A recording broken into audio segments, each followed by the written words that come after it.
untuk fokus terhadap anak-anaknya sebetulnya.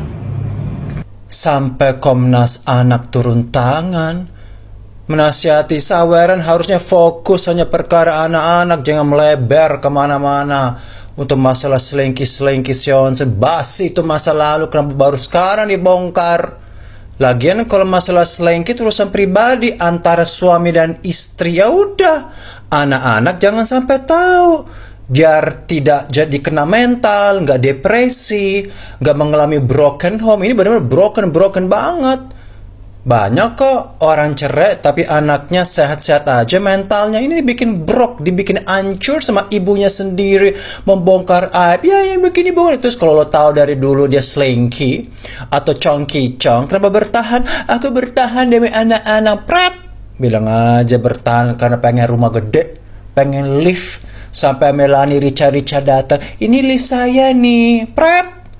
Kalau orang rendah hati semua demi anak ditutup semuanya. Jangan sampai mereka terluka hatinya, malah dibongkar kemana, sampai penyakit, sampai kasur ada yang lain. Itu kan bikin anak mental, PTSD, stres, mengalami trauma bertubi-tubi sampai mereka tua. Benar sekali ya, sampai Komnas Anak turun tangan menasihati. Semua demi uang, mengorbankan anak-anak. Abis itu ngeluh, kenapa anak-anakku dibully? Lo sendiri bongkar aib tentang urusan keranjang kuning kalian, urusan suami istri congki-cong, lato-lato kue apem, dan ewita.com. Itu gak perlu. Banyak jutaan orang cerai, tapi gak perlu dibeberkan. Halo, suamiku selingkuh. Gak perlu. Itu norak sekali. Kalau masih suami istri gak punya anak, gak apa-apa. Ini sudah ada anak, ada juga mertua dari masing-masing. Mertua itu gak malu, mak lo digituin. Gimana perasaan nenek kakek itu? Atau si mertua itu, orang tua lo juga gak punya perasaan kayak lo? Atau tujuan juga orang tua lo dijorokin, dah kamu kawin aja sama onsen, kita porot hartanya, meskipun dia congki-cong. Orang tuh macam apa mereka seperti itu?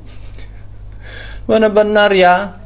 Sekarang ini cari alasan ini sana sini demi mempertahankan harta tanpa menjaga perasaan anak.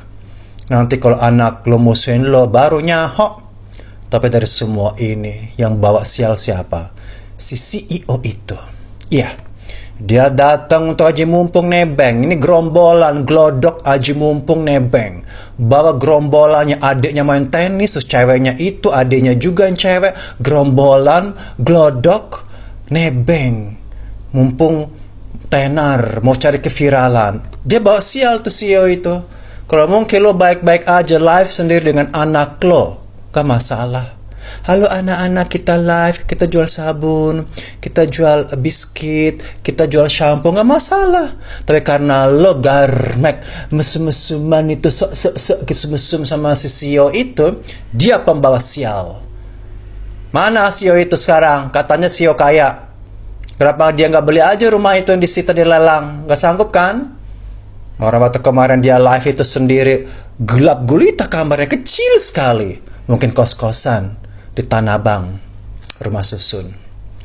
Ya sudahlah, nggak malu sampai Komnas turun tangan, sampai dia harus bicara. Jangan kemana-mana.